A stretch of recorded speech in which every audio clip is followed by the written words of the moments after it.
This is your Olympic hero and former WWE champion, Kurt Angle. And I just wanted to give a shout out to my guys, Clint and Noah. When it comes to covering sports, there is no one better. And believe me, that's true. It's damn true. Get stealing, woo, wheeling, dealing, limousine riding, jet flying, son of a gun. Gentlemen, you are the top 1%, the elite, best of the best. The best there is, the best there was, and the best there ever will be. You are now listening to the Elite Sports Podcast, the pinnacle of hard-hitting sports talk, featuring weekly expert analysis and top-notch interviews. And now, please welcome your hosts, Clint Switzer and Noah Gronniger. Welcome back to the Elite Sports Podcast, where the last couple of weeks have certainly yielded an exponential amount of tremendous interviews, and that's what it's all about here on the Elite Sports Podcast. Guys, again, the website, gasnsports.com. And Noah, this week, we're going to be welcoming two very important former figures in the Kansas City Chiefs organization, former head coach from the Kansas City Chiefs, Dick Vermeil, and former GM, Carl Peterson, are going to be joining us today, talking about their new endeavor together, Vermeil Wines, which, by the way, a new sponsor here on the Elite Sports Podcast. We are proud to be partnering with Vermeil Wines. Go to vermeilwines.com right now and check out all the deals, but you're going to want to hear these interviews. It's unbelievable. Noah, Carl, and Coach Vermeil, same podcast. Can you believe it? I'm fired up for this one. I could not believe it. If you told a younger version of myself, maybe in the 2000s, that we're going to have Carl Peterson and Dick Vermeil on a podcast 10 plus years later, I would have told you that is not possible. That's not happening. How is this going to take place? And this is the very show that it is going to take place. And you mentioned it right there. Vermeil Wines is now a sponsor. Use promo code ELITE for $1 shipping. So that is a great deal for all the listeners out there, whether you're a wine enthusiast or you just want to get a taste of the Napa Valley wines.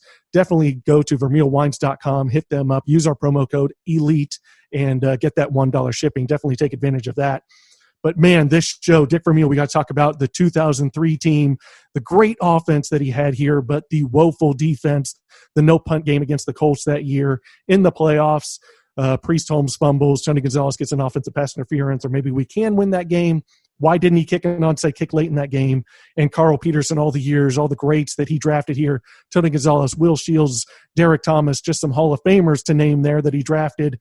And just bringing football back to Kansas City, one playoff appearance in the previous 18 years before he got here, before he brought Marty Schottenheimer here. Then they become the winningest team of the 90s. There's so much here. I just cannot wait to get this started. Yeah, when I look back on it, I think we all remember, growing up, the foundation that was laid by Carl Peterson. He comes to Kansas City in 1988, immediately hires Marty Schottenheimer, drafts Derrick Thomas, really laying the foundation for what the Chiefs organization became, laying the foundation for what our sports fandom became as kids growing up in the 90s. That's all important, and Carl deserves more credit, I think, than people give him. For 20 years, he had really unabashed success here. Never, of course, got to the Super Bowl, and we're going to talk about that and talk about kind of how he constructed his rosters using some of the quarterbacks he did, bringing in the likes of Joe Montana and Marcus Allen in 1993, getting to the AFC Championship game that year only to lose to the Buffalo Bills. We're going to get into all the playoff heartaches, the media coining the term King Carl. We're going to get into all that with Carl Peterson. I remember running into Carl. We went to a Chiefs Kingdom radio show back in, I think, 2007, which was an abysmal season, a very forgettable one. And they were talking about trading Jared Allen. He said they were not going to trade Jared Allen. The trade winds up happening. Of course, we had Jared on our show just a few weeks ago. We're going to talk to him about kind of being a shrewd negotiator. John Tate, Jared Allen, those contracts that he was famously involved, with the agents and the back and forth and some of the stern things that Carl would say and do. We're going to get into all of it. And Coach Vermeil, I mean, you think about the resurgence of the Chiefs organization in the early 2000s.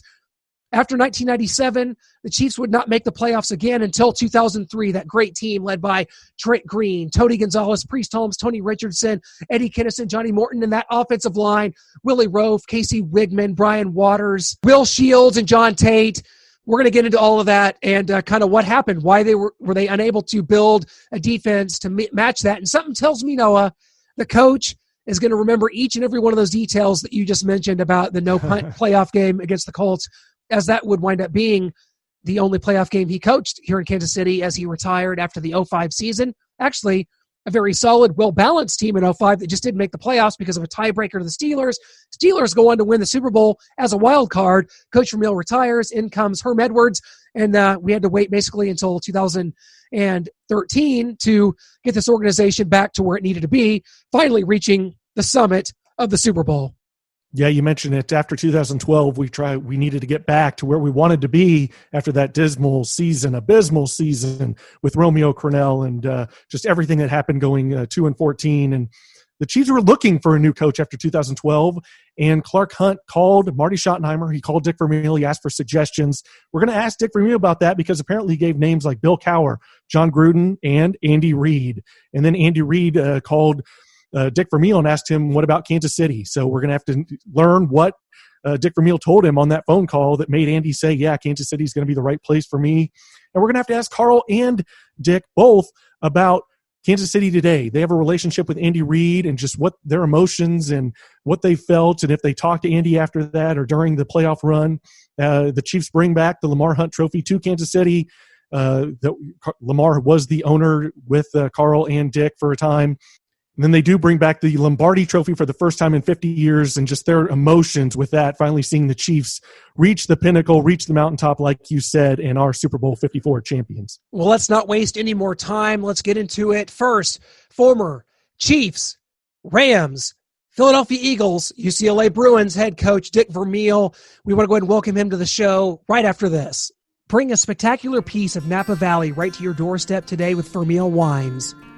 Former legendary Chiefs and NFL coach Dick Vermeil started Vermeil Wines back in 1999, but his undying devotion to bringing a taste of Napa Valley to the masses actually goes back generations. Well, it started as a hobby of making 150 to 200 cases of Cabernet, Jean-Louis Vermeil Cabernet, my dad's name and my great-grandfather's name. Vermeil Wines are grown in Coach Vermeil's hometown of Calistoga, California, at the top of Napa Valley, where the vineyards are over 100 years old.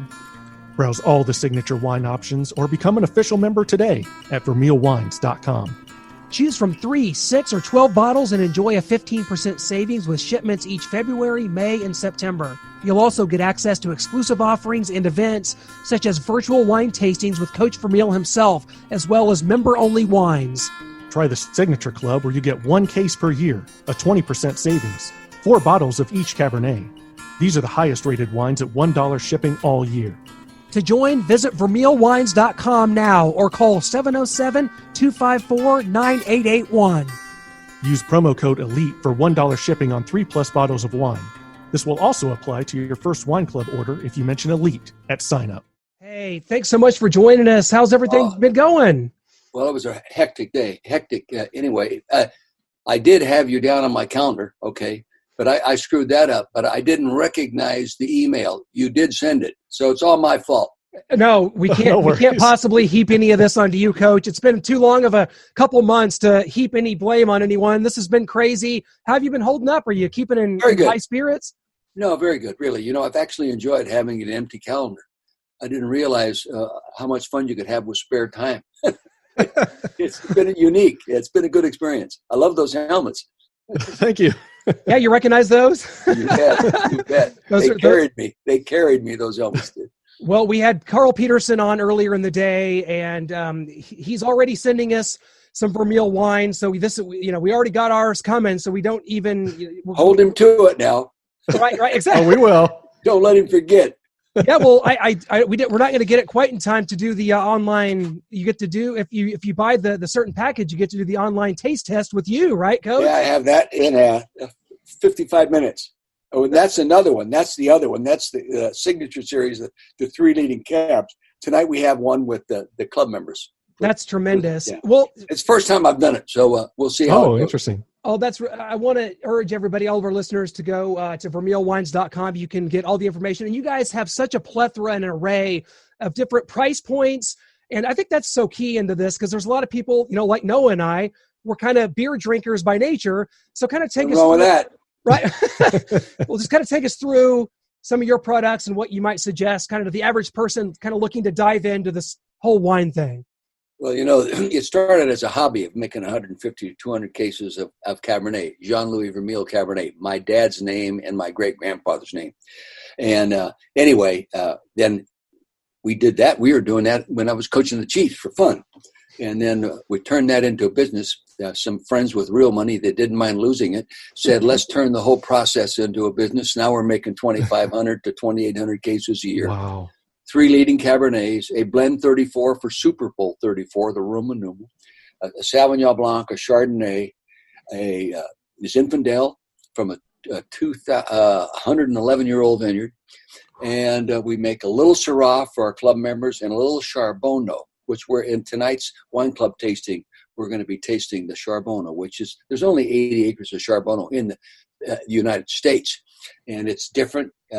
Ours actually right now that we're going to be tasting tonight isn't quite ready to drink. It's a 2018 bottle, so it's not quite mature enough to really accentuate its quality, but we'll taste it anyway. But that's what we do. And yet right now our tasting room in Napa, 1018 First Street, is closed, and it's been closed since March.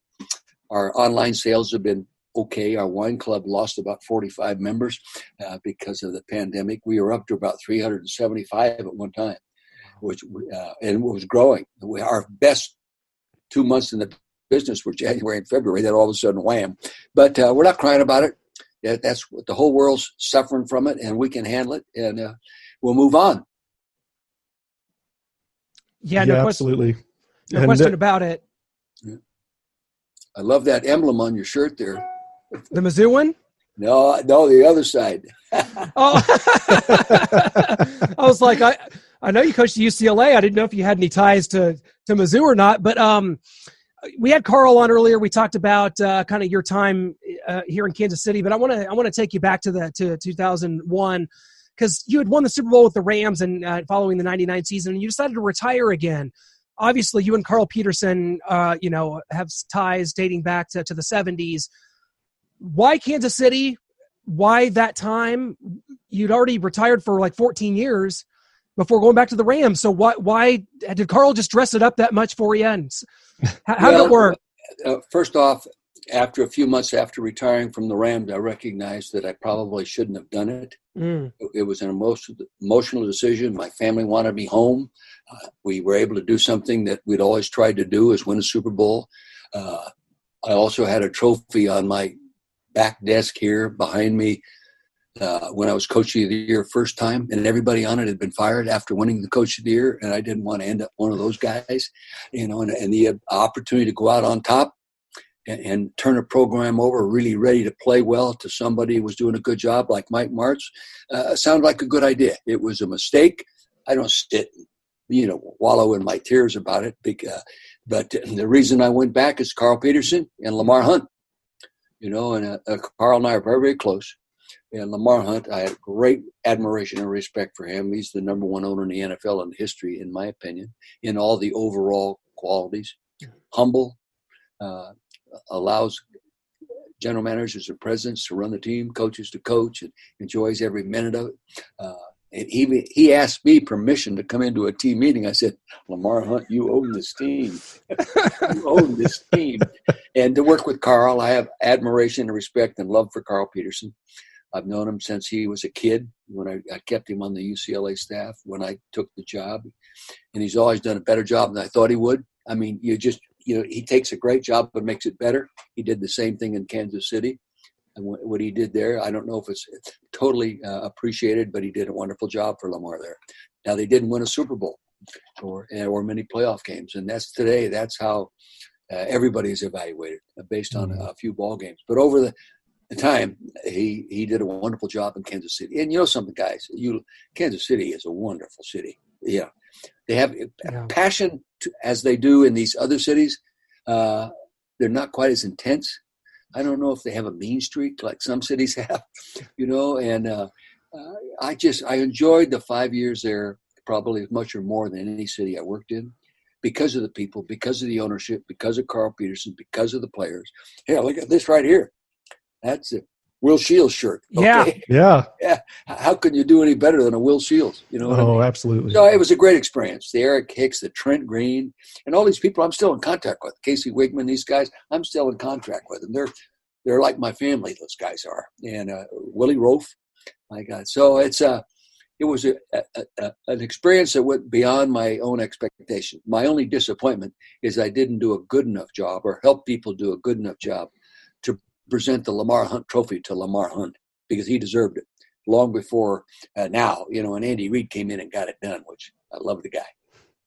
Well, yeah, not since your time here have we seen an offense this explosive and dominant. Where did your thoughts go to and your emotions? Kind of what emotions did you have, not only seeing Kansas City bring the Lamar Hunt Trophy back home, but winning Super Bowl 54 behind Patrick Mahomes and your good friend Andy Reid? I couldn't help but feel a little bit of it emotionally myself, having worked there 5 years and knowing how much it meant to the Clark family. Yes, Lamar's gone, but the rest of the family are there, and I know what that organization itself and the city means to them. And then to bring a Super Bowl trophy to them, I don't think there's any organization, any company, any fan base more deserving than a world championship trophy.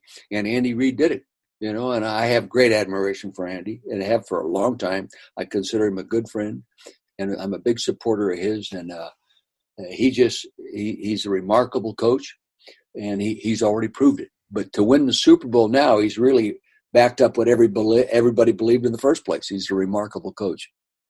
Well, we got so close back in 2003. That team was so special. You built a record-setting offense here behind a lot of those offensive linemen you talked about, whether it be Willie Rofe, Casey Wigman, Brian Waters. Brian Waters, my God, man's man.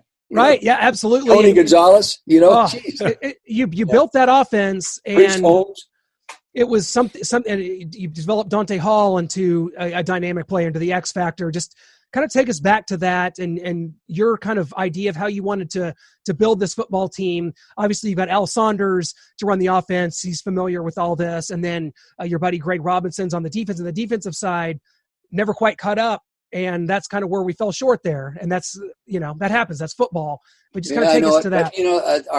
Our defensive drafts just didn't go as good. I probably screwed them up as much as anybody. We didn't, we draft the number one kid and then he doesn't show up to training camp. Remember him? Doesn't show up to training camp. When does shows up, he's out. He's 20 pounds overweight and fat. And so we worked him out to get him in shape. The first game he gets in, he breaks his arm. So we lose him for a year. Ryan Sims. Yeah. Sims. Yeah. Ryan, and we thought he was a fine prospect, but it just never got out of him.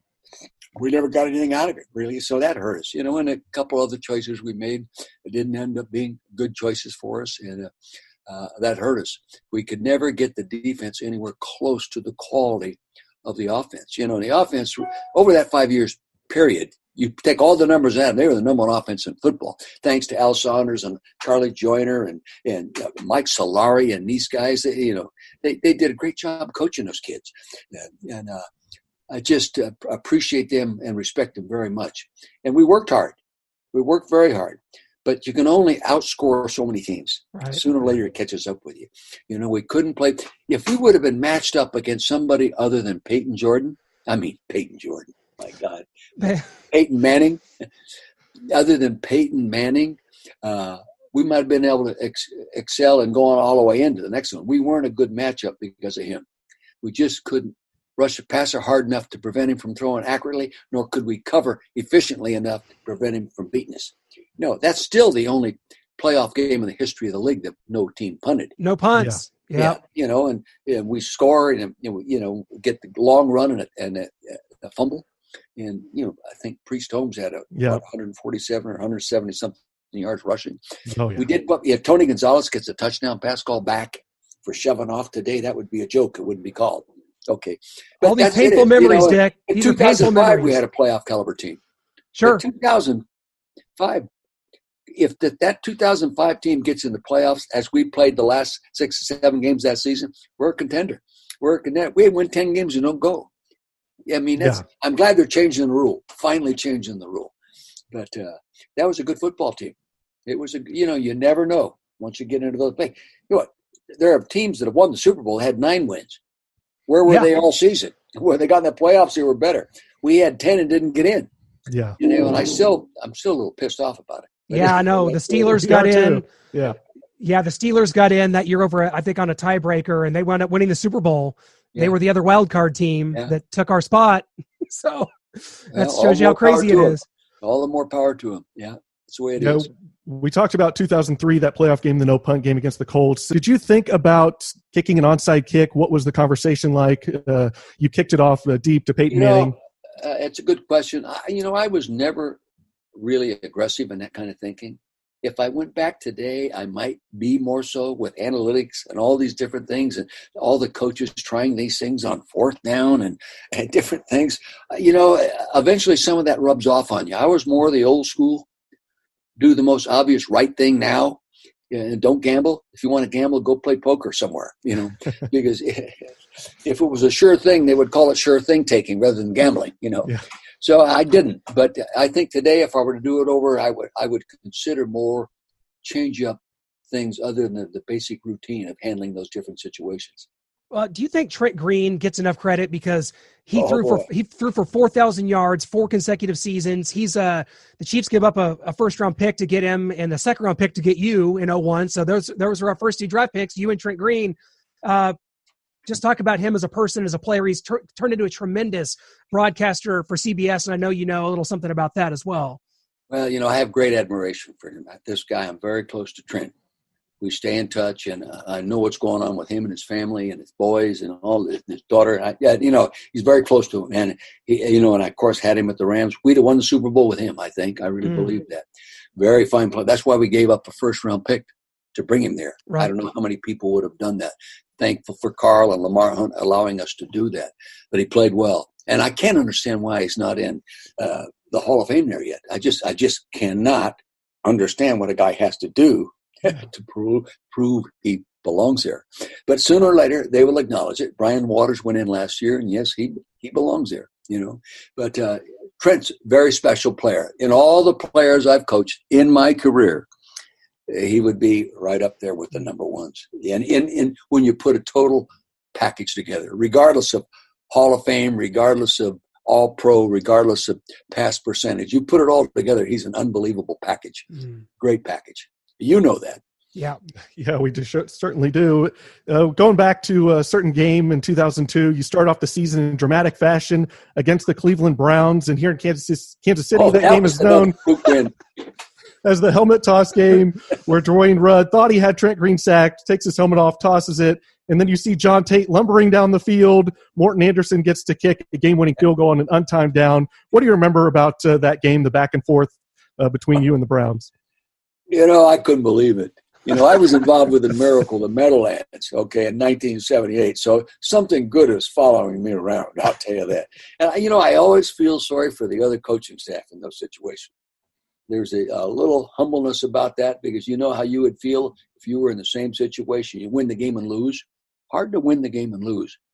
Cleveland did it. New York Giants did it. And I respect the coaches staff and the profession. And to see that happen, of course, I'm glad it happened for our team. And it's obviously we didn't quit playing, or else we don't win it. We didn't give up and say it's over. But you always feel a little sorry for the other guy within that atmosphere. It's, that's unique. Well, we did ask Dwayne Rudd to come on the show a few years ago, and he responded with 2 words, F you. So we never, that's still pending. Is that the name of a university? I think so. FUC? Coach, we got to ask you about, it's been over a year ago now that we lost Gunther Cunningham, who you brought in 2004 to run the defense. He comes back to Kansas City after being the head coach before you. And you bring him back in after having to reluctantly fire Greg Robinson and just talk about Gunther, how he was as a coach. He was always just so intense, and he's just such an impetuous guy. I've always just, talk a little bit about him, and it's been a tremendous loss. Well, I go back with Gunther when he was a young assistant coach in the West Coast in college when I was. So, so I've known him a long time, and I knew Carl admired him and respected him, and he did what he thought he had to do, and then brings me in there, and I'm not getting it done. And Greg Robinson wanted to end up being a head coach. in major head defensive coordinator and a head coach in major college. So he goes to University of Texas, wins a national championship, and becomes a head coach of Syracuse because of it. So he got what he wanted out of it. We brought Gunther back. I had no problems bringing him back. He had no problems coming back because he trusted me and I trusted him. I liked his passion. We didn't surround him with enough good players. In his style of defense, too, you've got to have a few dominating guys on the line of scrimmage. Of course, everybody does, but with, as aggressive and intense as Gunther is and was at that time and always was, really, as a young coach, maybe even more so, you need the guys that can that dominate the pass rush. And we had good players, but we didn't have the dominating pass rusher that you need to be successful, especially within that scheme. Again, the next year we played a much tougher schedule the next year. And early in the year, we didn't score as many points later. But in 2005, if you look at our schedule, the last 6 or 7, we beat like 5 playoff teams in a row. Yeah. That's hard to do, including New England Patriots. So that's hard to do. And it was a pretty good football team by that time. And our defense was playing better by that time. But anyway, we just didn't surround Gunther and that staff, Peter Junta, and those guys with enough quality, high-end Super Bowl quality players. Yeah, absolutely. And just to go back to your time, we know you're close with a lot of your players, but 2003, X Factor, the human joystick, Dante Hall. Oh, yeah. Talk about that year he had in 2003, returning kicks in 4 consecutive games, Steelers, Texans, Broncos, the reversing the field. Yeah. And then he did it against the Ravens twice after the first one was called back and they re-kicked. Yeah, well, to me, he's the finest ever. If he'd have stayed in the game and kept his head in the game, and for some reasons he left Kansas City, goes to the Rams, he gets banged up 2 years in a row, and he gets disappointed and hangs them. I stay in touch with him. He drinks Vermeil wine, okay? And I stay in touch with him. He's a father of 3 wonderful kids, and he's doing well. But I think he gave up the opportunity to be the number 1 guy in a potential Hall of Fame kick returner, because regardless of what these other guys have done, he was, I think, the best combination of both. The punt and kick return guy. He could, like I used to say to him, Donnie, I don't care if you return for a touchdown. That's really nice. But just bring the ball out so when our offense goes on the field, they walk straight out in front of the bench. Right at the 50, I'll settle for the 50-yard line anytime. Great human being. I watched him mature. He's a great dad and parent. I have great admiration for him. Yeah. We stay in touch. Well, we have such great admiration for your time here in Kansas City, and we can't thank you enough for jumping on with us today. Definitely got to ask you about Patrick Mahomes here, just the specifics about what makes him so great. You had a great quarterback in Trent Green, and definitely a pretty good one there in Kurt Warner and St. Louis as well. And Ron Jaworski, a guy we know pretty well back in Philadelphia. So talk to us about Patrick Mahomes, what makes him so great, and if how amazing would it be to be able to coach a guy like that just has all these intangibles and arm angles? And yeah. Well, I say, first off, he's got it all, and he's with the right coach. He could have it all, not be with the right coach, and not know he has it all. Mm-hmm. That's happened, okay? And let's see what happens with Brady, okay? Let's see what happens as he goes off and away from the Belichick regime. But Andy Reid's never had a quarterback who couldn't play. Now, he's never had one that could play like this guy, okay, because of his innate talents. And he does things you can't coach. Just like Kurt Warner did some things and made some throws, you can't coach him to do it. You can't predict that sometimes in the draft. There's probably been as many great high draft pick failures at quarterback position as any position. Real disappointments. But Mahomes, when Andy moved up, I'm thinking, who's he? Well, he proved who he was. And, Andy's never going to take credit because he's going to give credit to everybody else. But Andy made a great move there. And he's destined, staying healthy, to be the finest ever because he's got things, along with the innate accuracy, he's got other innate things you just don't coach. Andy can't coach it. I can't coach it.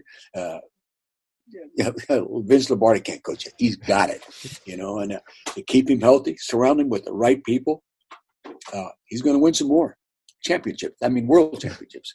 Yeah, we certainly hope so. And here in 2020, Dick, they tell us that the running back has been devalued, but those Chiefs teams with that dominant offensive line, Jason Dunn, pretty much a 6th offensive lineman, is back at tight end. Great. Tony Richardson leading the way. Ever been around. Yeah.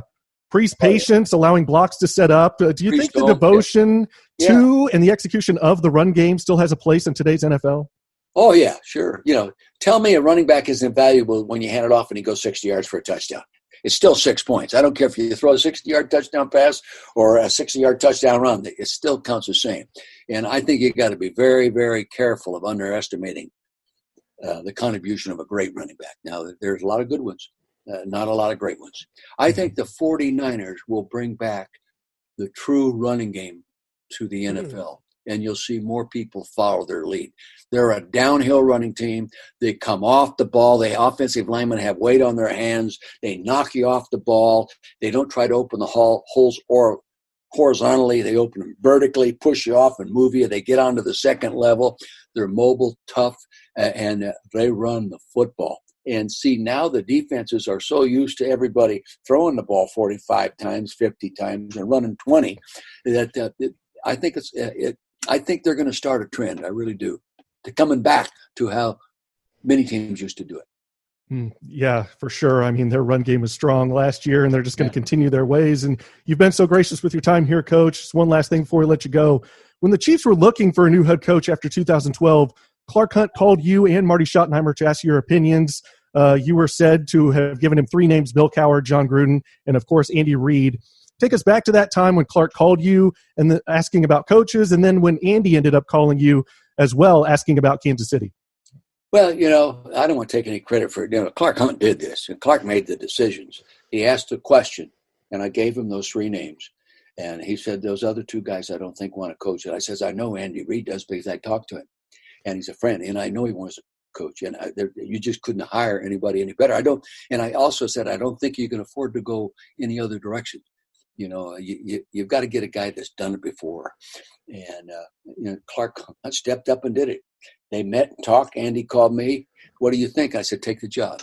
That's as long a conversation it had to be. Take the job. There's no better place or better people to work for. Yeah, and I think John Gruden might wish he still wasn't coaching, and maybe he made a mistake there. He was gushing over Patrick Mahomes during his quarterback camp. Then he's like, oh, no, I'm back in the division. This is going to be a long decade. So, Dick, can't thank you enough. I'll tell you what, we've got our Vermeil Wines coming, and it's not going to be I know you tried to give Morton Anderson a bottle one time, and the league stepped in. The league is going to allow this to go through. We're going to get the wines, and it's going to be all good. Do you know who the Vermeil Wine best customer is? Who? Morton Anderson. That's incredible. He buys our magnums, okay? Now, I don't know who drinks them with him, but he's a great wine guy. Coach, Trent Green and Todd Collins are limited partners in my wine business. I didn't know that either. Oh, yeah, they're a piece of the action. Of course, we have no action. We're in the hole. But other than that, we're going to get again. I hope here in another week or 2. We're going to get you some, Coach. Everybody, go to VermeilWines.com. It's tremendous to have caught up with you. Thanks so much for your time, and we'll definitely have to do it again soon. Thanks so much.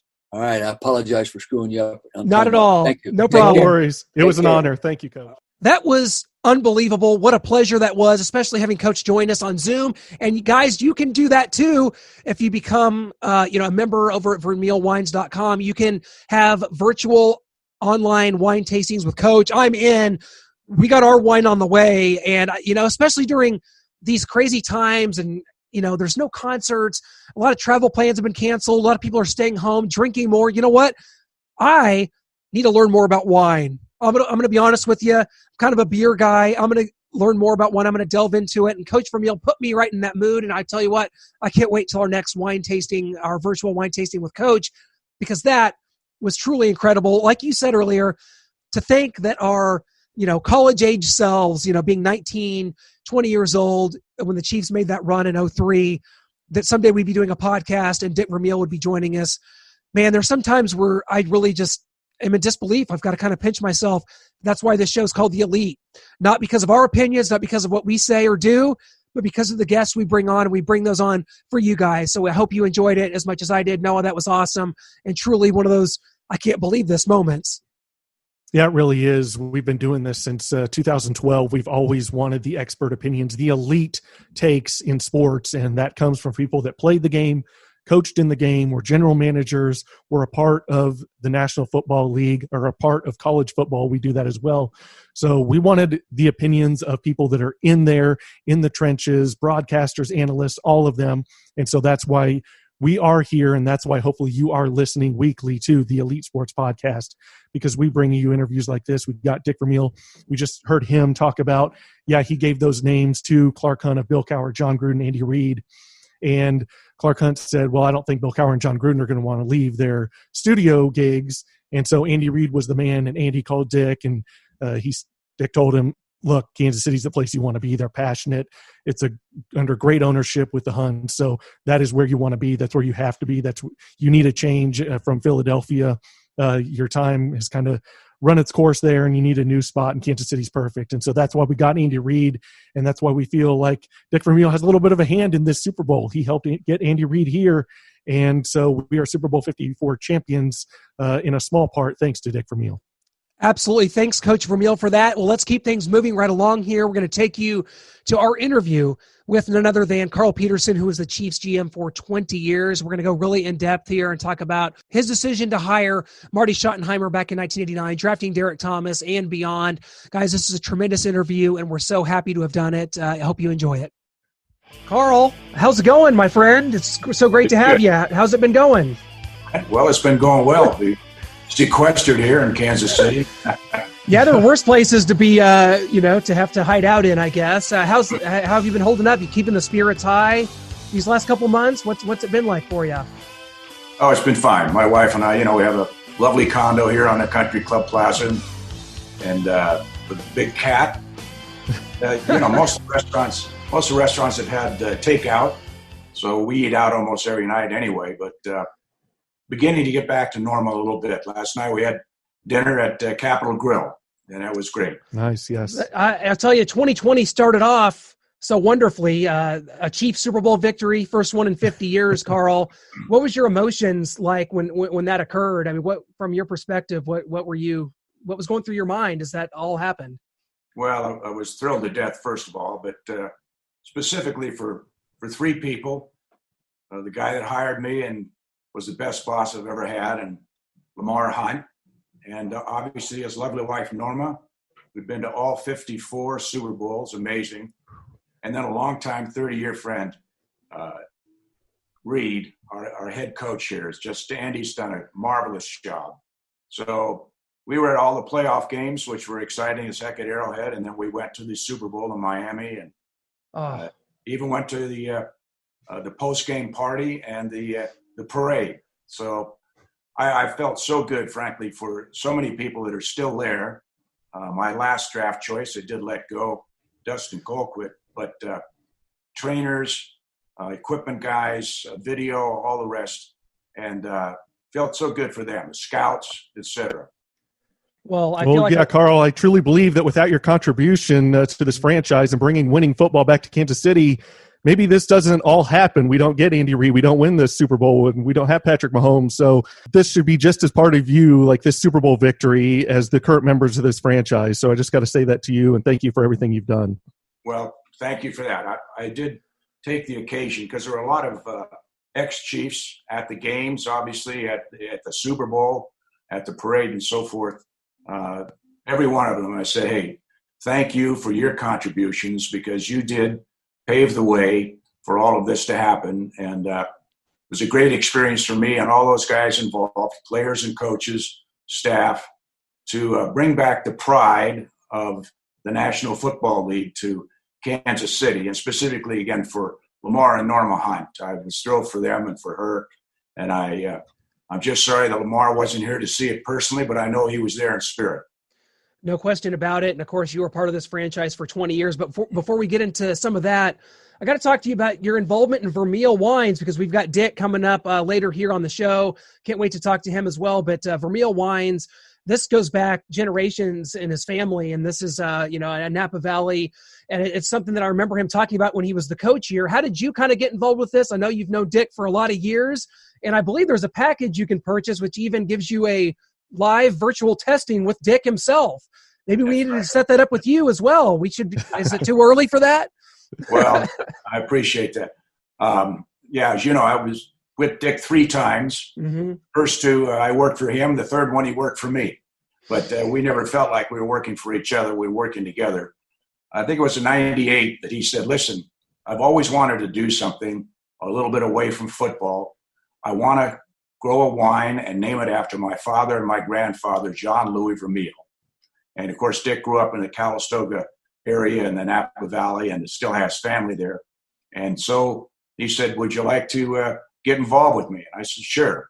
And so we started off, frankly, as a small boutique winery, about 250 cases a year, and it just made a Cabernet Sauvignon named Jean Louis Vermeil.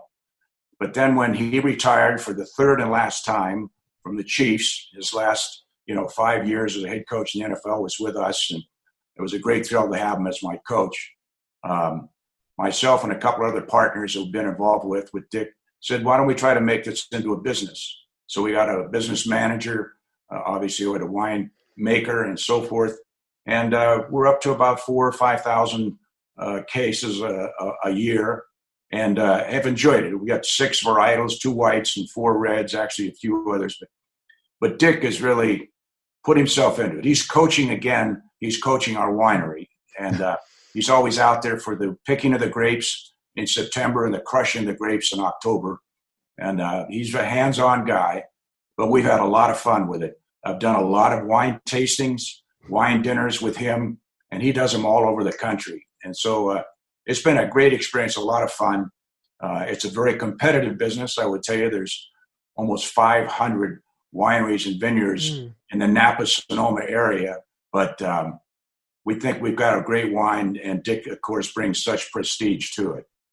Do you have one specifically that you could suggest? Because there's, just in the interest of full disclosure, people like Noah and I, we're more casual beer drinkers. We don't delve a lot into wine. You go to, the supermarket, you've got $10, $20 bottles. How can you relate this to people like us that are maybe trying to get into wines? Because this is you have high end ones, you have ones that are very affordable. Just kind of talk about some of the options people have. Well, those are probably more appropriate questions for Dick, because I told him when I went to came in as a partner, a full partner, I said, look, there's only one job I want to do. I don't want to do marketing and sales. I don't do administration. I want to be the taster. How'd you swing that? That's the best job of all of them. Well, we do have I think a price range for everybody. In fact, our most expensive premium Cabernet Sauvignon is only about $150 a bottle. And we've got a Sauvignon Blanc, a Chardonnay, a wonderful Chardonnay. But if you ask me the one I like the most, and there have been so many, it's been a lot of fun. I guess the highest rated one, we got a 96, I think, from Wine Spectator. It's a 2016 Cabernet Sauvignon, and it's called Vermeil Picket Road. And it's very special. The family, he will tell you, the Fradiani family, they've known for 4 generations. That's where our wine is grown, right there in Calistoga, and about 186 acres. But again, Dick is the best guy, and believe me, he'll sell it to you. I'll get my debit card ready for that interview later. Yeah, I hope you'll enjoy it if you do get it, because it's awesome. And, we've been marketing places where Dick has coached, obviously in Missouri and Kansas, in Pennsylvania, New Jersey, California. He was out there years ago, Stanford, and then the Los Angeles Rams, UCLA. We were together there. And so it's been a lot of fun. It's been a lot of work. Dick's really put all the work into it. But I think, like I said, to me, having known him so long and so well, this is just another offshoot of him coaching again. And he loves it. That's great. Carl, going back to your career, your start here in Kansas City in December of 1988, you're hired by the great Lamar Hunt. We talked about him before. You take over as team president and general manager. How did that opportunity come about for you? And tell us a little bit more about Lamar, what kind of man he was and what kind of owner he was to work for. Well, I think I met him first time when I was with the Philadelphia Eagles, and I was the director of player personnel. Dick was the head coach. I met him at a couple owners' meetings, and, you could tell right away what a fine person this guy was. His reputation preceded him. I mean, he was the most modest, stay in the background type of guy there was. He never wanted any reflection on himself, but only the players and the coaches and where it should be. But he called me in November of 1988, and said, I'd like you to come and look at my team. and I'd like you to do it quietly. I said, fine, I'm happy to do that. So I flew out here to Kansas City. I was in Philadelphia at the time, and took a look at his team. And then he said, I'd like you to tell me what you think you need to do if you are offered the job to run the team. And so I put together a little report for him. And he called me and he said, you're my guy. And I told him, frankly, I'll be candid here. It's a lot to ask, Dick, but if you want me, I've got to be the president, general manager, and CEO. And it's not because of an egotistical thing. It's because you have to have direction from the top down. And right now, unfortunately, the team was in disarray. And frankly, the term was apathetic. People just didn't care about the Chiefs. And they had been down so long, 15, 16 years of losing one playoff year and John Makovic, and then they fired Makovic. So he said, it's done. And I couldn't have asked for a better boss. I mean, the guy was super. He'd call once a week from Dallas, Texas and say, Carl, how are we doing and how can I help? And he meant it. And I'd say, Lamar, I need you on Sunday to get here to judge a tailgating contest out in the parking lots. Because as I said, we're going to emphasize tailgating. So the one thing I know about the Midwest fan, because I scouted every college in the country, and particularly in the Midwest, they love to tailgate. And I said, that's what we're going to push. I said, it's going to hurt us at the concession stands, but we got to get fannies in the seats. We got to fill this beautiful stadium, 78,500. And, they were only putting about a third filled each Sunday they played. So anyway, it began. And then obviously I hired a dear friend who would call me after he got fired at Cleveland, Marty Schottenheimer. And the rest is history, as they said. He did a marvelous job. We were together 10 years. They said the Cleveland writers that marriage wouldn't last a year. And we lasted 10. But that's how it all began. And again, I can't say enough about Lamar. He was a hands-off owner, but he was also involved. And, of course, he was a pillar in the league. When he and Ralph Wilson and the New York owner and these guys would talk, the Steelers, they all listened, everybody, because they wanted to hear what Lamar Hunt had to say at the league meetings. And they always thought about the league first and their franchise second. And I said, Lamar, that's terrific. I said, but I'm going to think about the Chiefs first and the NFL second. And you definitely did that. Just talk a little bit more about, building that culture here. The Chiefs had only been in 2 playoff games since Super Bowl IV when you took over, and immediately you hire Marty Schottenheimer, you draft Derrick Thomas, and that's sort of the foundation for the culture. People think that the terms like Chiefs Kingdom, Arrowhead being the loudest stadium in the NFL, that all was built right there under your watch. And hiring a Marty Schottenheimer, we were able to make a documentary for Marty, and we presented it to him a couple summers ago at his home in North Carolina. And just sort of talk about your relationship with him kind of then and now, as Marty's obviously suffering from Alzheimer's. Just what a tremendous coach and person he was. Well, I knew Marty going back to when I was coaching my first year with the Philadelphia Eagles with Vermeil from UCLA. I coached the tight ends and wide receivers. And Marty was coaching outside linebackers for the New York Giants. So we played them twice a year. And he had some pretty good linebackers. And anyway, I gained a great deal of respect. I think it was mutual. And we kept in contact. And then I went the administrative route. And he kept going up the defensive coordinator ladder.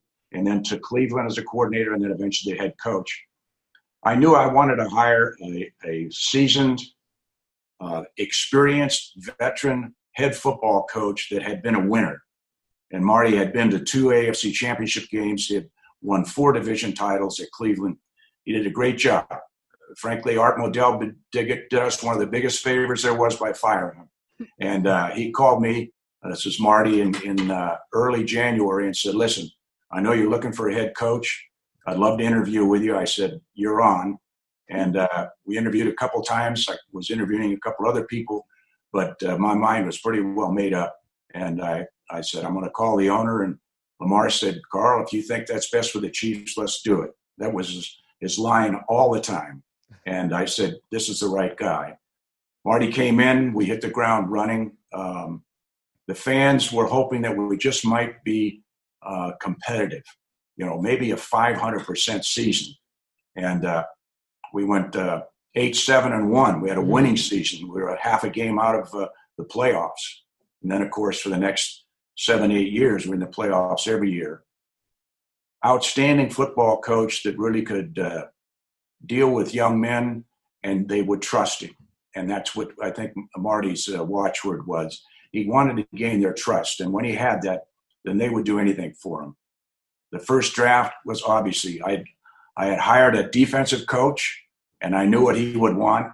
And we went out and worked out Derrick Thomas at Tuscaloosa, University of Alabama, and took Bill Cowher, who was our defensive coordinator, with us. And he gave Derrick every drill he could imagine and couldn't tire him out. And he'd come back and give you that big smile and say, Coach, what else do you want to see? Mr. Peterson, what else do you want to see? And we knew then, we were just hopeful that he would fall to the 4th pick. And thank goodness he did. And so he became, the building block there. And Marty built a great defense. And my job was, once I hired the head coach and helped him hire his staff, football support staff, and got him the players, was to fill the stadium. I said, look, players want to play in an environment that they love. And we got a chance here in this magnificent stadium. And like I said, we're going to find a way to do that. And I had some great people working for me in marketing and sales. And we came up with the theme of, tailgating. And once that got going, it just took off like a fire. And we had a lot of fun in those first 10 years. Yeah, moving forward a little bit to 1993, you draft Will Shields. That's a big move. But the really big news is when you bring in Joe Montana and Marcus Allen. If you can, take us behind the scenes, kind of in the decision to pursue Joe and Marcus, achieving that and getting both of them to Kansas City, and what they brought and meant to the team at that time. Well, first of all, both Marty and I concurred we needed to have a quarterback. And we'd like to get an experienced one, just like when I hired Marty, an experienced winning one. And Lynn Stiles was our director of player personnel on our staff. And Lynn and I go back to UCLA together under Vermeil. Lynn said, look, we know one thing, that the 49ers have 2 great quarterbacks. And with the CBA came in, the salary cap, they couldn't keep both Steve Young and Joe Montana. So I called Carmen Policy, the president of the 49ers, and I said, okay, which quarterback do you want to trade me? And he said, what are you talking about? I said, Joe or Steve? And he said, well, I don't want to trade either one. I said, I know that, but I also know the salary cap, and you're not going to be able to keep both of them and pay them both as starters. And so we started a negotiation. And, of course, when we finally got him to agree that he would trade Joe, he wanted a 1st, 2nd, and 3rd round pick. And I said, wait a minute, I'm not going to do that. I said, Joe is certainly worth a great deal, but he's also 36 years old. He was coming off an injury. That's the injury that gave Steve Young the chance to get in and start and take him to the championship. And I said, I'll give you a 1st, but you got to give me something back. So we went back and forth. And eventually, I think I got a 5th round pick and a player, their starting safety. And Joe came in, and he was really great. He was the best. And his wife and he loved Kansas City. I mean, they went out in one afternoon and found a home. And so he was ready to come. But, of course, I knew that I was going to have to do a new contract with him. Tom Condon was his agent and IMG. And so we put together a contract very quickly. And he came. And all this time that we were doing this, we were looking at unrestricted free agents. And obviously the one that really caught our eye was Marcus Allen. We played him twice a year with the damn Raiders.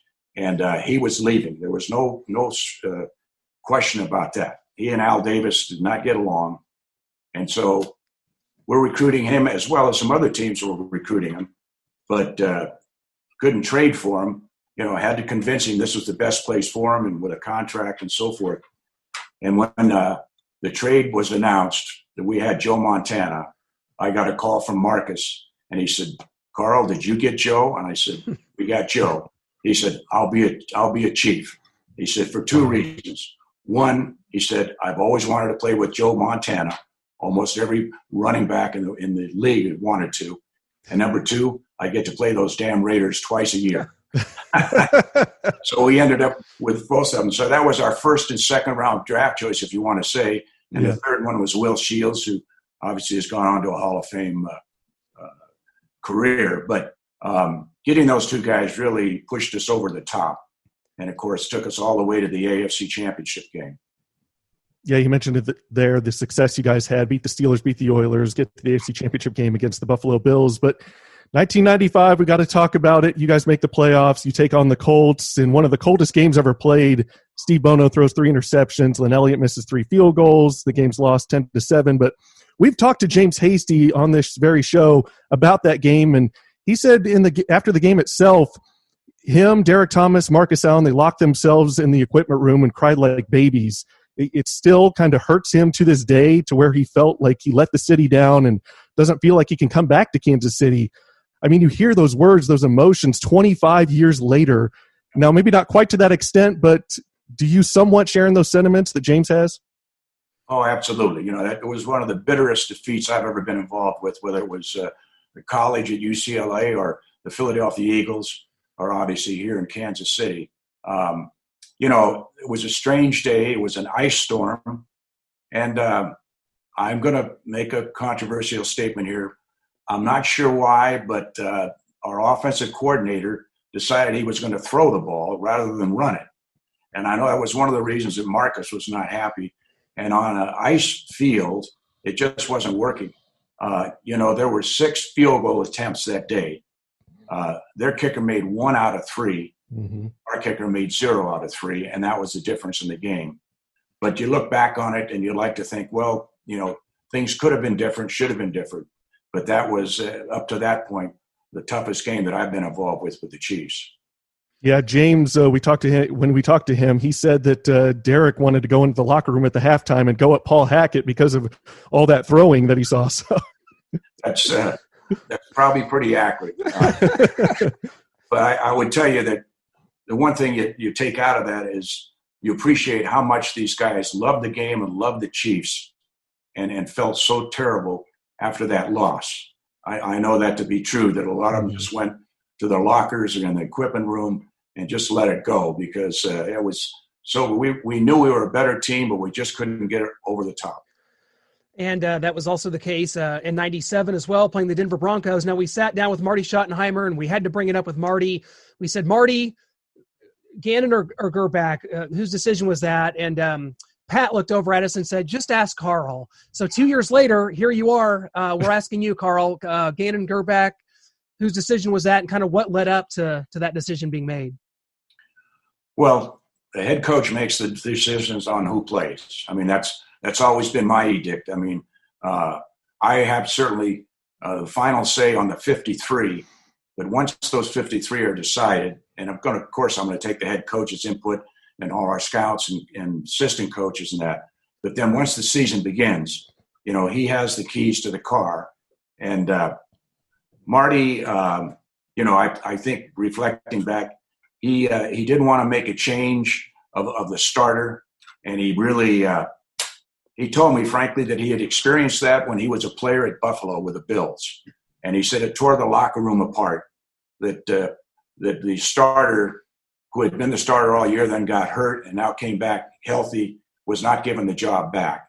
And so he said he was going with Gerbach. And Rich Gannon, as we all know, and he showed it later, was a terrific athlete, person, a quarterback, and did a great job when he went to those hated Raiders. But, I felt bad for Rich. I felt bad for everybody. I felt bad for the entire team. But again, that's just something that happens, and you make those decisions, and then hindsight is always 20/20. Mm-hmm. Yeah, completely. But 1998, Marty steps down after that season, and since that time, Marty has come out and said it's one of his biggest regrets, kind of feeling sorry for himself and not staying in Kansas City.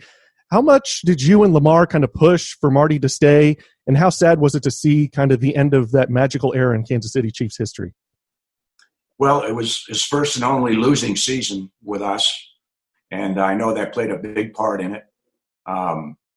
He came into my office after the season and he said, listen, I've been doing this a long time, 10 years with Kansas City and 4 previous ones with Cleveland as a head football coach. 14 consecutive years as a head coach in the NFL puts a lot of strain and stress on you. It puts a lot of strain and stress on the president, general manager, but I mean, even more so on the head coach. And he said, I'm going to step down and retire. And I said, have you talked this over with Pat? And he said, yes, I have. And she's in agreement. I said, should I try to talk you out of this? He said, no, it won't do any good. He said, it's time for me, Carl, to step away. I've got to take a deep breath. And he said, I don't know if I'll come back to coaching or not. Maybe I'll go into the communication business, TV, radio, which he did. But he said, now is the time. I knew that I couldn't stop him. And hugged him, thanked him for the 10 years. They were great, 9 of them particularly. So many great memories. We got close in the playoffs almost every year, I think 7 of those years, and all the way to the AFC Championship game. I definitely think, and I know Marty feels it and everybody on that team, if Joe hadn't got hurt in the second half at Buffalo, hitting his head on the frozen turf with a sack by Bruce Smith, I think we would have won that game and gone to the Super Bowl. Yeah, and in that Buffalo AFC Championship game, I think Kimball Landers, the pass goes off his hands. It could have been a touchdown. It's intercepted. Tim Barnett drops a touchdown in the end zone. So there's a lot of missed opportunities in that game for sure. For sure. But, as the Chiefs today feel with Mahomes, we felt as long as Joe was in there, we had, no matter how far down we were, we've been down to Houston the week before in the playoffs. We can come back. But I think when Joe got hurt and came out and the doctors called me up in the press box and said he's not coming back today, I think everybody took the wind out of our sails and that was it. But I think, again, I really feel it strongly. If he had stayed healthy, I think we could have still won that game. Well, Carl, just talk a little bit about your kind of business acumen. You had kind of a love-hate relationship with the media here. During that time, they coined you the term King Carl. Some kind of famous negotiations went on with, guys like John Tate, later Jared Allen, who we just had on the show. But just kind of talk about that, because I feel like it's, in hindsight, that a bit unfair, considering really what you were literally trying to do from the beginning is do what's best for the franchise. I know that's simplifying it quite a bit, but just kind of talk about that and how how that was for you. How kind of some of the media maybe unfairly pegged you with that moniker. Clint, no, that's obviously untrue. I love the media, every one of them. For my 20 years here, every day I thought about them. I sent them Christmas cards and birthday cards.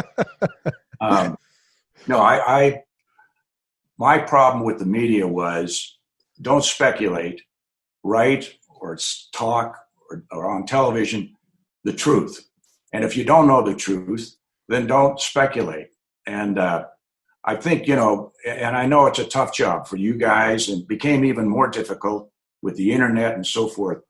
It became, in my mind, no longer be accurate. It became be first. Get it out there. Even if it's not accurate, don't worry about it. It'll be yesterday's news and we'll move on. And I didn't care for that. So I let the media know that aspect. I would tell you that even today I have some very, very good friends, close friends in the media and have been in the media for years. But that was my number one point. And there were a few people in this city who speculated all the time. And it was just hearsay, but they wanted to go ahead and run with it. And they did. And that, they don't understand that affects people's lives and their kids and so forth, players and their wives. Anyway, so, it was a love-hate relationship, but I gained a lot of respect for a lot of fine reporters and still speak with them. And they call me all the time and want some type of a quote, and I try to give them something that's accurate. Yeah. Well, Carl, some of our fondest memories growing up are the great games in the 90s, whether it's Montana and Elway on Monday Night Football, the Steelers-Oilers playoff games, the domination of the Raiders, and the 54-yard Stoyanovich field goal against Denver in '97. Just take us back to some of your favorite games and memories of that time. Well, you probably named most of them right there. I mean, they were great. Certainly, when we played the 49ers, and Joe was our quarterback, and Steve Young was there, and my son, as I always affectionately called him, Derrick Thomas, we had the 49ers backed up down at the one end of the stadium, which is always the loudest, and he put his hands over his head, signaling a safety, and you knew it was going to happen. And he came in and sacked Steve in the end zone, and we got 2 points. And I didn't think there'd be any way that we'd lose that game. Certainly one that I think that will always resonate in my mind, and I think for certainly the players and the coaches and the fans that were there, was our first Monday night game after I came in and then hired Marty. We were playing the Buffalo Bills, Jim Kelly. They were undefeated. They were the defending AFC champions, and they had a hell of a football team. And when I drove into Arrowhead, and the fans, of course, I'd only opened the gates about 4 hours before, and they were lined up 6 hours before. The smoke, the haze, the barbecue of the stadium was just spectacular. I knew then, I could feel the electricity from our fans that generated to our players in that there's no way we're going to lose this game. And, of course, Marv Levy was the head coach, a longtime Deer talent, a Hall of Fame coach. And he told me after the game that they'd never played in an environment like that, never played in a noise like that in an outdoor stadium. And it was a spectacular game. And that really, I think, started us on a major uphill climb. And Marty did a great job. The team did. It was just an exciting time. But, there were a lot of great games in those first 10 years. There were some good ones, too, in the second 10 years with Vermeil and that. But certainly that was a great memory. Well, so many memories for us, Carl. I don't know, and I mean this, that we'd be where we are doing what we're doing if not for our foundation growing up in Kansas City and those great Chiefs teams. But, before we let you go, I've got to ask you, it's been almost a year to the day since we lost Gunther Cunningham. Of course, he came in after Marty coached here in 99 and 2000, came back as a defensive coordinator in 2003, and just kind of what he meant to you, what kind of person Gunther was. He was a different cat. He was just impetuous. He was intense. It's been almost a year. Just talk to us about Gunther and kind of why he was the choice in 99 and him as a person. Well, the first thing you got to remember is that the coaching fraternity is very close. And the first time I met Gunther Cunningham, I was coaching the UCLA junior varsity team, and he was coaching the Stanford junior varsity team. We played each other up at Stanford, and we were fortunate to win. I never let Gunther forget that. Okay, he went to obviously Oregon. I went to UCLA and that, but I knew him and about his career. I knew him when he was at the Raiders. He wanted to get away from Al Davis. He told me that personally, and so when he got the opportunity to hire him, Marty did. It was a great hire. And as a defensive coordinator, I'm not sure there are many better than him. He could really incite, get his defensive players ready to play. His passion was overflowing. And so when Marty decided to step down and step away, my decision was, look, I can go out and go through a long search for another head coach, or we had still a defensive-minded football team. I can make this a consistent move and not change a great many things because we've got a very talented guy here. And I said to Gunther, do you want the opportunity? And he said, absolutely. And so I said, for the continuity of it and the consistency of it, we're going to just elevate Gunther Cunningham to be the new head coach. And I know that he worked very hard at it. And he did a fine job. Not a great job, but a fine job. And I think he ended up 500% in 2 years. But then I got an opportunity to hire someone that had been a Super Bowl winner, 2 Super Bowls. I had been with him 3 times. And so, I brought in Dick Vermeil. I know a lot of people were surprised that Gunther came back a few years later with Dick to be the defensive coordinator again. I was not surprised. There was no animosity between myself and Gunther. He knew the business, and it's a tough business. You got to make tough decisions. It's like cutting a player that's worked his tail off and has done a great job for you. But he wanted to come back here, his wife, Renee, and they were terrific here. And then I followed his career, obviously, to Detroit and was at his memorial service a couple of years ago in Michigan to say goodbye to him. Marvelous human being, great person. He was an orphan in the Second World War. His dad was in the German army. He never knew his dad, and married his mother, and they moved to Lompoc, California. She married, I should say, a GI from the United States Air Force. And that's where he grew up and went to school. I mean, we knew each other very, very well. I always had the highest regard for Gunther. And as a coordinator, I don't know there's a better defensive coordinator in the game today. Yeah, absolutely. And when we met with Marty, we were able to tell him this. We want to be able to tell you this as well. Clint touched on it. But those Chiefs teams of the 90s kind of really shaped and impacted us the most. If the futility of the 80s had continued, we may very well not be in sports media today. So just wanted to take a personal moment here to say thank you to you for the fond memories, steering the franchise back on track, kind of what led to today's current success, and helping lead us into what we're doing today. So seriously, Carl, just thank you so much for what you've done.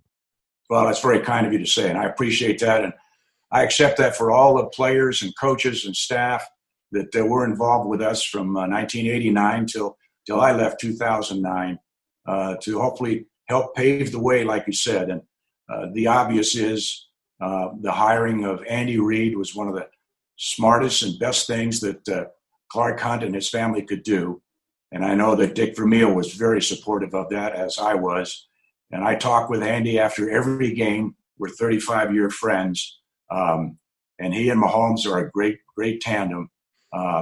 Marvelous year this last year. I certainly hope, like everyone, they can repeat it. It's hard to repeat, but brought us a lot of thrills also. But I appreciate those 20 years, like I said, and appreciate it most for the best owner in all of professional sports, Lamar Hunt.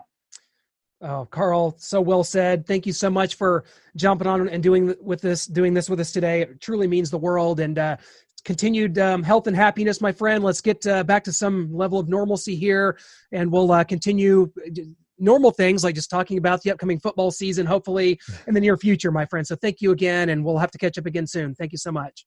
Thank you. We're going to send you a couple bottles of Vermeil wine. Wonderful. Love it. Can't wait. Thank you so much, Carl. It was an honor, Carl. There you have it, in depth with none other than former Chiefs GM for 20 years, Carl Peterson.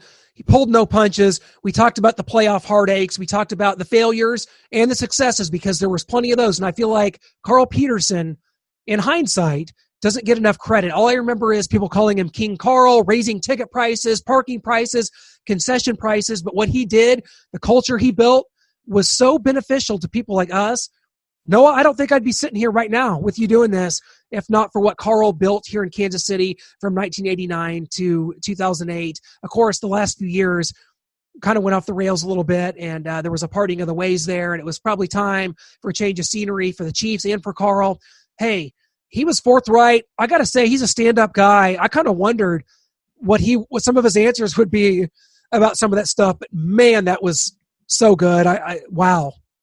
Yeah, I'm glad we had a chance to tell him thank you for what you did, bringing winning football back to Kansas City, the winningest team of the 90s. You said it there.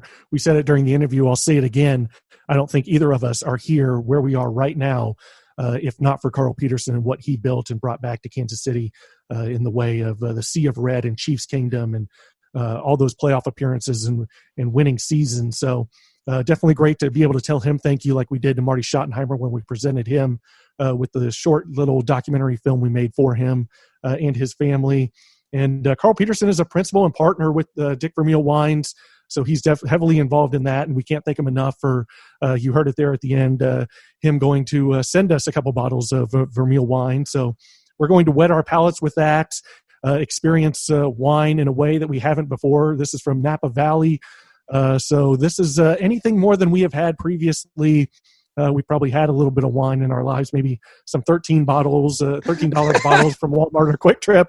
This is going to be a little more extravagant, elegant than we've experienced before. But getting into all of it with Carl Peterson there, the 97 Elvis Gerbach or Rich Gannon decision, he says Marty made the calls on that. We've heard otherwise from some players that saying Carl ran the show, and just talking to James Hasty, he said that if he was a betting man and putting his money on it, that he thinks that Carl would have made that decision just because of the money and the contracts and how he kind of ran the organization. He was the head figure in the president and GM.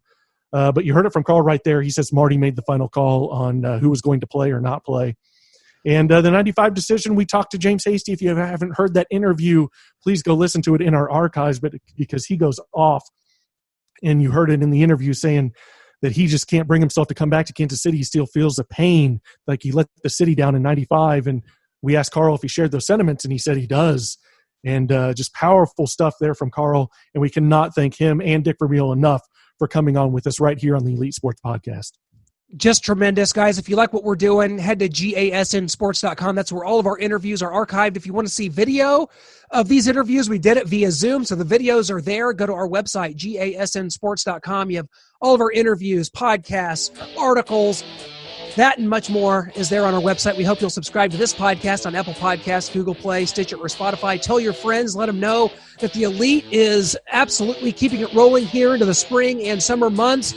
Even though 2020 hasn't exactly been what we had hoped for, we are keeping it rolling here. Your money stays and plays with us right here on the Elite Sports Podcast. Lots of big interviews coming up, Noah. Too many to name. We've got some in the can as it is. So keep your sights on us, the Elite Sports Podcast, all summer long.